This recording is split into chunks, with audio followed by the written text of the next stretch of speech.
Hello दोस्तों, आप सब कैसे हो। सबको जय भोलेनाथ की, हर हर महादेव। मैं 10th क्लास को साइंस में आज एसिड और बेस करवा रहा हूँ, तो ज़रूर देखिएगा क्लास को, और एग्ज़ाम की दृष्टि से इम्पोर्टेंट है। तो देखिए, फर्स्ट पॉइंट ले रहा हूँ मैं अम्ल और क्षार।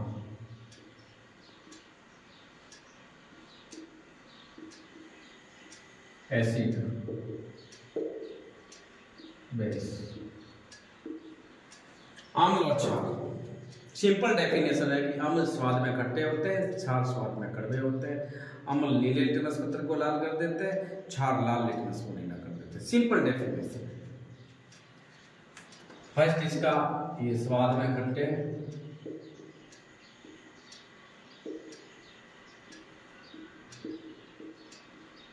ये स्वाद में कड़वे।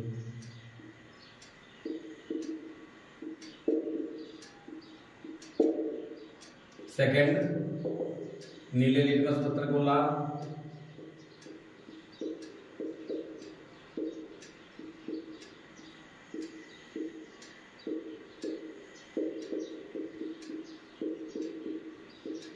ये लाल लिटमस को नीला।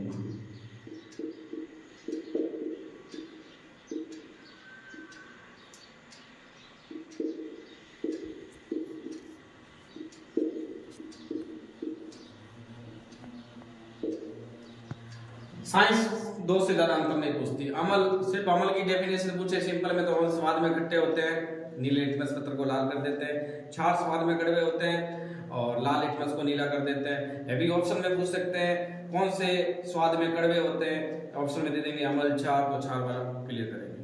तो ये तो थी सिंपल डेफिनेशन। अब मैं सेकेंड टॉपिक ले रहा हूं, अब ले रहा हूं ओरेनियस में, ओरेनियस का जलीय विलयन। जलीय विलयन, ओरेनियस नामक साइंटिस्ट था। इसने 1897 के अंदर बताया था कि अम्ल और क्षार क्या होते हैं, उसकी डेफिनेशन इसे जलीय विलयन के अनुसार बताई गई। तो जल होता है दो हाइड्रोजन के परमाणु और एक ऑक्सीजन के परमाणु मिलकर जल के अणु का निर्माण करते हैं, H+ और OH- आयन। इसको हाइड्रोजन आयन कहते हैं, हाइड्रोजन आयन। इसको हाइड्रोजन आयन, इसको हाइड्रॉक्सिल आयन, हाइड्रॉक्सिल आयन।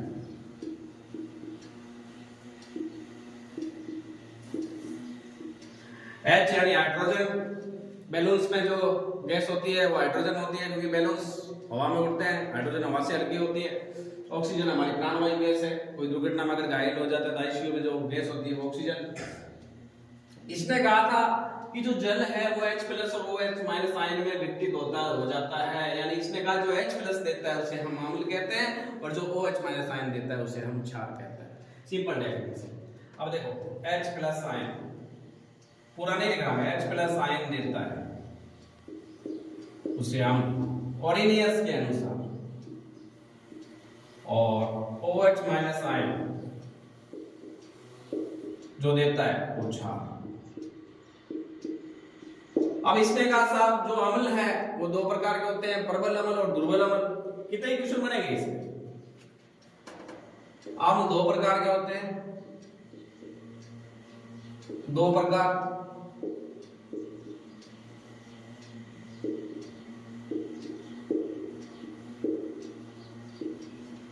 प्रबल अम्ल और दुर्बल अम्ल, प्रबल और दुर्बल अम्ल। पहला आएगा प्रबल अम्ल,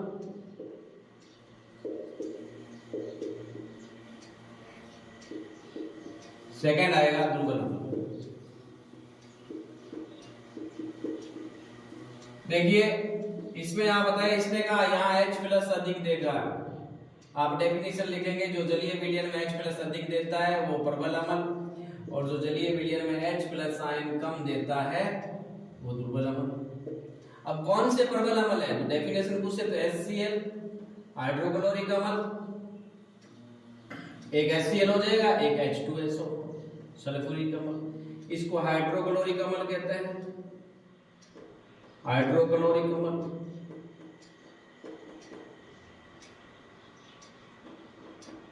जिसे नमक का तेजाब भी कहा जाता है। ये सल्फ्यूरिक अम्ल है, अम्लों का राजा।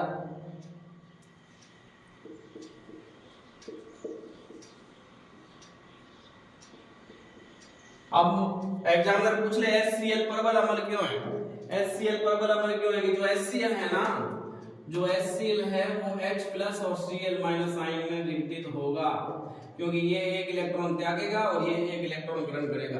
कोई भी परमाणु क्यों इलेक्ट्रॉन त्यागता है, क्यों इलेक्ट्रॉन ग्रहण करता है? कोई भी परमाणु अपना अष्टक पूर्ण करने के लिए, यानी बाहरी कोश में इलेक्ट्रॉन की संख्या 8 करने के लिए या तो इलेक्ट्रॉन त्यागेगा या इलेक्ट्रॉन ग्रहण करेगा। जैसे हाइड्रोजन है 1 नंबर पे आता है, क्लोरीन 17 नंबर पे आता है। कल वाली क्लास में भी मैंने बताया था, hydrogen, helium, lithium, beryllium, boron 5, carbon, nitrogen, oxygen, fluorine, neon 10, sodium, magnesium, aluminium, silicon, phosphorus 15, sulphur, chlorine, argon, potassium, calcium 20, scandium, titanium, vanadium, chromium, manganese 25, iron, cobalt, nickel, copper, zinc 30, वैसे 108 है।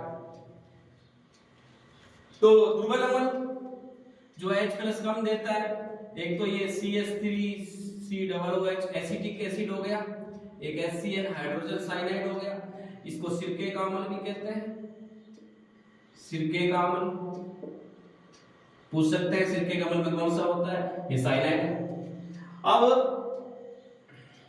क्षार,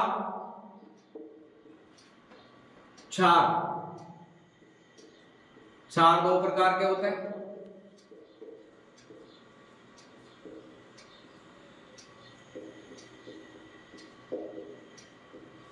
पहला प्रबल क्षार, फिर दुर्बल क्षार। देखिए इसका इस टेबल के हिसाब से करेंगे।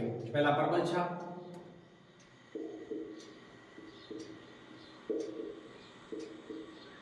फिर दुर्बल क्षार,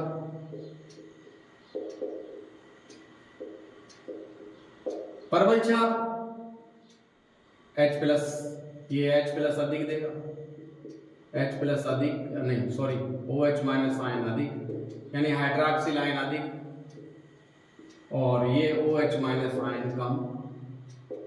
अगर आप यूं कर दो, प्रबल क्षार की डेफिनेशन लिखना चाहे डोरिनियस के अनुसार, जो जलीय विलयन में हाइड्रॉक्सिल आयन अधिक देता है उसे प्रबल क्षार कहते हैं, जो जलीय विलयन में हाइड्रॉक्सिल आयन कम देता है उसे दुर्बल क्षार कहते हैं, और जो जलीय विलयन में H प्लस आयन अधिक देता है उसे प्रबल अम्ल कहते हैं, और जो जलीय विलयन में H प्लस आयन कम देता है उसे दुर्बल क्षार कहते हैं। सब एग्जांपल। अब इसका एग्जांपल हो जाएगा प्रबल क्षार। नेचुरल है कि इसमें OH आएगा, एक तो NaOH, सोडियम हाइड्रोक्साइड जिसको कहते हैं, ये कास्टिक सोडा होता है, कास्टिक सोडा।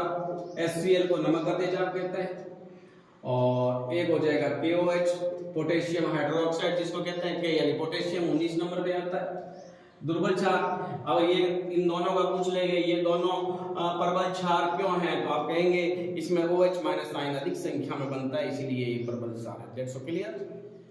तो इसमें हो जाएगा आपके NH4OH अमोनियम हाइड्रोक्साइड और MgOH2 मैग्नीशियम हाइड्रोक्साइड। यहाँ OH माइनस आयन कम बनता है, इसको नौसादर भी कहते हैं।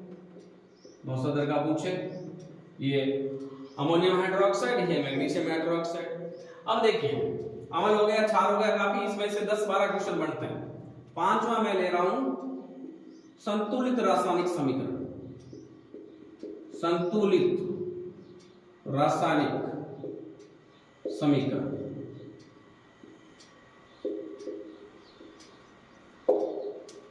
Valency chemical reaction. Do you understand? संतुलित रासायनिक समीकरण क्या होता है? जिस समीकरण में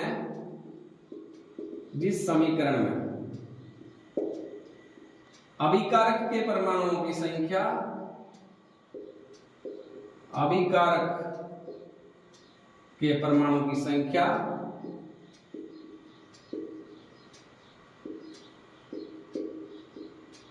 और उत्पाद के परमाणु की संख्या, उत्पाद के परमाणु की संख्या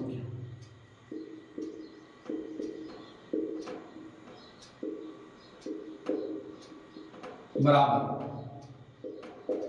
उसे संतुलित रासायनिक समीकरण कहते हैं। अगर बराबर नहीं है तो इसको बराबर नहीं है तो ये कंकाली समीकरण कहलाएगा। मेन फैक्ट याद रखना, बराबर नहीं है तो कंकाली समीकरण, कंकाली समीकरण। और जो संतुलित रासायनिक समीकरण है इसको हिट एंड ट्रायल विधि कहते हैं, हिट एंड ट्रायल मेथड या अनुमान विधि भी कहते हैं। अब देखिए इसका मैं आपको रिएक्शन लेके बता देता हूं। जैसे CuO प्लस H2 ये हो जाएगा Cu प्लस H2O, तो ये संतुलित रासायनिक समीकरण। देखिए ये वाले कहलाते हैं अभिकारक, ये वाले कहलाते हैं अभिकारक और ये वाले कहलाते हैं उत्पाद। देखिए कॉपर यहाँ एक है, यहाँ भी एक है, ऑक्सीजन यहाँ एक है, यहाँ भी एक है, हाइड्रोजन दो है, यहाँ भी दो है। तो इस अभिक्रिया को रेडॉक्स अभिक्रिया भी कहते हैं, क्योंकि यहाँ ऑक्सीकरण भी हो रहा है और अपचयन भी हो रहा है। बात उठती है सर ऑक्सीकरण कैसे, वायु ऑक्सीकरण, ऑक्सीडेशन।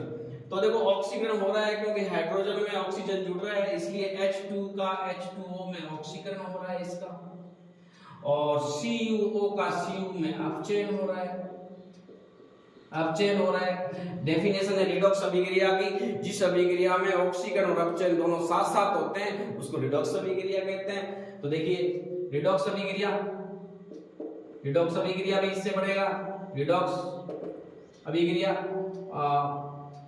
जिसमें ऑक्सीकरण और अपचयन, ऑक्सीकरण और अपचयन दोनों साथ साथ होते हैं, ऑक्सीकरण और अपचयन दोनों साथ साथ होते हैं, दोनों साथ साथ होते हैं, उसे रिडॉक्स अभिक्रिया कहते हैं। इसका दूसरा नाम ऑक्सीकरण अपचयन अभिक्रिया भी है। अब देखिए ये मैं रिएक्शन ले रहा हूं, ये संतुलित नहीं है। जैसे मैंने लिया N2 प्लस H2, ये लिया मैंने NH3 यानी अमोनिया, ये संतुलित नहीं है क्योंकि यहाँ N यहाँ 2 है, यहाँ 1 है, यहाँ हाइड्रोजन 2 है, यहाँ 3 है। तो इसमें आप गैस करेंगे, अनुमान करेंगे, तो यहाँ आप 3 करो, 3 करो तो देखो यहाँ 3 करेंगे तो हाइड्रोजन कितने हो गए 6, तो यहाँ हाइड्रोजन 3 है, 6 कब होंगे जब यहाँ आगे 2 करेंगे। तो देखो हाइड्रोजन कितने हो गए 2, यहाँ भी 2, हाइड्रोजन कितने हो गए 3 दूनी 6, ये भी 6, इसलिए ये अभिक्रिया संतुलित है। तो इसको संतुलित रासायनिक समीकरण कहते हैं। अब देखिए जैसे H2 प्लस O, इसमें ऑक्सीकरण हो रहा है, H2 प्लस O ऑक्सीकरण हो रहा है, और जिसमें हाइड्रोजन जुड़ रहा है उसमें अपचयन हो रहा है। अब देखिए कुछ मैं फॉर्मूले लिख रहा हूं जो आपको ध्यान रखना है। जैसे विरंजक चूर्ण, विरंजक चूर्ण एग्जाम में पूछते हैं, बनाने की विधि है वो भी उसका कर लेना। विरंजक चूर्ण CaOCl2 या इसको CaOCl ब्रैकेट में Cl, एक ये हो जाएगा, और दूसरा मैं ले रहा हूं जिप्सम, जिप्सम कैल्शियम सल्फेट में 2 अणु जल के होते हैं, उसको जिप्सम कहते हैं। ये जिप्सम का जो फॉर्मूले लिख रहा हूं 8-10 वो ध्यान रख लेना। विरंजक चूर्ण CaOCl2, gypsum calcium sulphate. Calcium हमारी हड्डियों को मजबूती प्रदान करता है, दूध पीने से मिलता है कैल्शियम। अब ये मैं यहां भी ले लेता हूं, देखो कुछ फॉर्मूले लिख देता हूं मैं। तीसरा खाने का सोडा, बहुत बार एग्जाम में पूछते हैं खाने का सोडा, खाने का सोडा, खाने का सोडा NaHCO3, इसको बेकिंग सोडा भी कहते हैं, बेकिंग सोडा भी कहते हैं। इनो जैसे फ्रूट लवण बनाने के काम आता है। इसको सोडियम हाइड्रोजन कार्बोनेट भी कहते हैं, सोडियम हाइड्रोजन बाइकार्बोनेट भी कहते हैं। और दोने का सोडा, दोने का सोडा, दोने का सोडा सोडियम कार्बोनेट को कहते हैं Na2CO3, 10 अणु जल के। अब आता है प्लास्टर ऑफ पेरिस, 5वां plaster of Paris, POP। POP का पूरा नाम है प्लास्टर ऑफ पेरिस। जब व्यक्ति की हाथ की हड्डी टूट जाती है, हाथ में फ्रैक्चर हो जाता है, तो हॉस्पिटल में जो हाथ पर प्लास्टर चढ़ाया जाता है उसमें POP होता है। ये जिप्सम के आंशिक निर्जलीकरण से 300 73 कैलोरी पर लगभग इसको बॉईल करेंगे तो ये हमें प्लास्टर ऑफ पेरिस प्राप्त होता है। कैल्शियम सल्फेट में आधा अणु जल का होता है। ये प्लास्टर ऑफ पेरिस, ये प्लास्टर ऑफ पेरिस है। एक मैं ये लिख देता हूं छठा लिख देता हूं नमक का तेजाब। नमक का तेजाब मैंने लिखा भी था, नमक का तेजाब पूछ सकते हैं। नमक का तेजाब HCl हाइड्रोक्लोरिक अम्ल, ये नमक का तेजाब हो गया। अगर आपको पूछे फिटकरी का पूछे, फिटकरी का होता है K2SO4 Al2SO4 की 3 और 24 H2O, ये फिटकरी होती है। यानी पोटेशियम सल्फेट और एल्यूमिनियम सल्फेट का दीर्घ लवण होता है फिटकरी, पानी को शुद्ध करने के काम आती है। तो दोस्तों मैंने ये साइंस में